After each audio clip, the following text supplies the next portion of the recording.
สวัสดีครับวันนี้ก็วันที่18มิถุนายนปี69นะครับวันนี้ก็เช้าวันพฤหัสนะครับเนาะคลิปนี้จะมาแนวทางของฮานอยให้สีทางช่องก็เป็นแนวทางนะครับเนาะเจอกันทุกเช้านะเนาะขอฮานอยนะครับก็เผื่อมีคนใหม่เข้ามายังไม่รู้นะครับเนาะก็เป็นแนวทางฮานอยรวมนะครับฮานอยรวมรอบ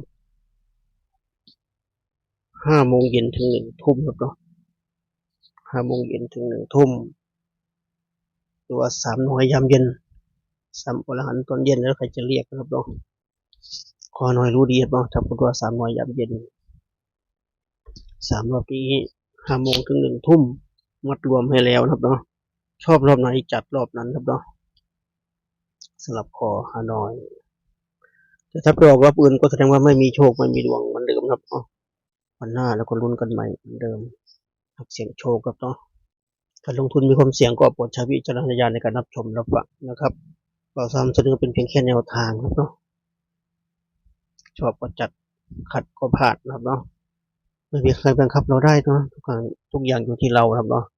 ไม่มีใครบังคับเราได้ชอบก็ลงทุนนะครับเนาะจะก็ข้ามไปสำหรับขอฮานอยครับเนาะส่วนมีเวลาช่วงเที่ยงโดยประมาณครับเนาะก็ดูทางของเราพัฒนาให้ที่ทางช่องเหมือนเดิมครับเนาะเราพัฒนาแล้วก็พูดถึงเราแต่เราก็โชคดี2 งวดติดครับเนาะวันนี้ลุ้นกันต่อครับเนาะสำหรับขอฮานอยขอตำราเหมือนเดิมส่วนขอรัฐบาลไทยก็รออีกนานครับเนาะ2 อาทิตย์โดยประมาณ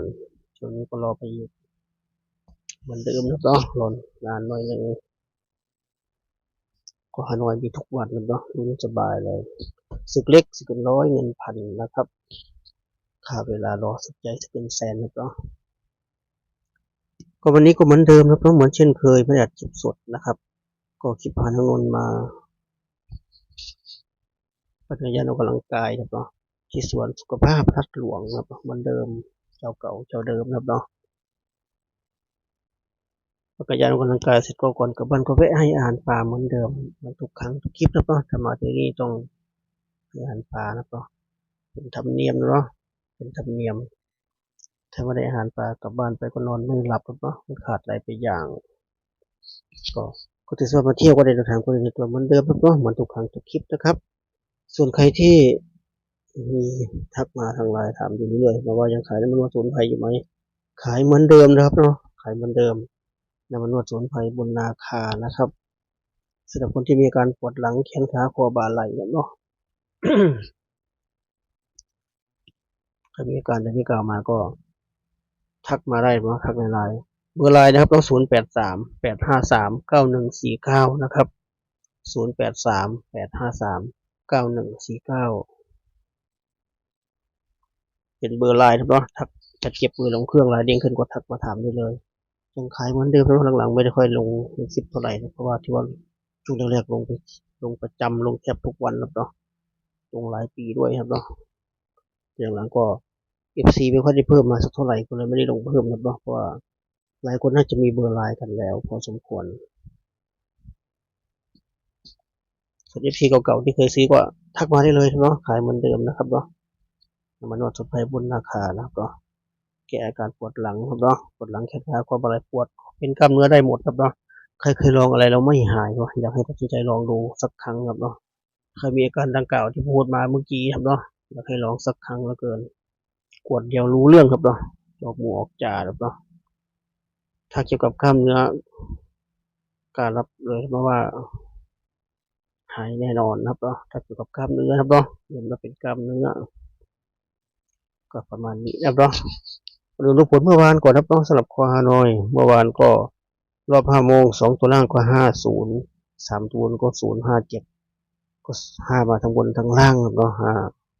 5เดือนดีใครจับดักได้ก็ได้บนได้ล่างแน่นอนครับเนาะ50กับ057 50เราไม่มีครับเนาะแต่057เราได้ไปเลขหนึ่งเนาะเป็นตัวกลับครับเนาะ775เป็นตัวกลับ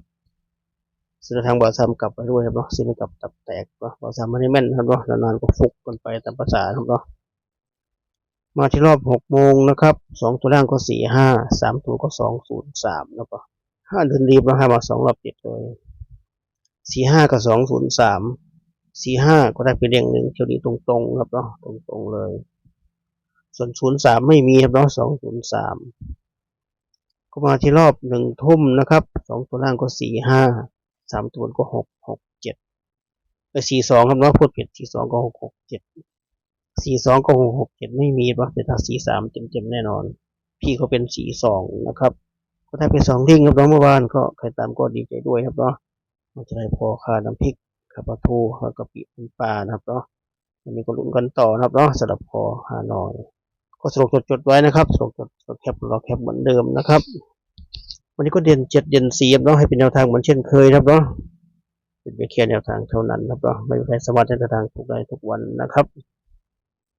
วันนี้เด่น4เด่น7เด่น4นะครับจะพูดก็41 42 49 72 74 79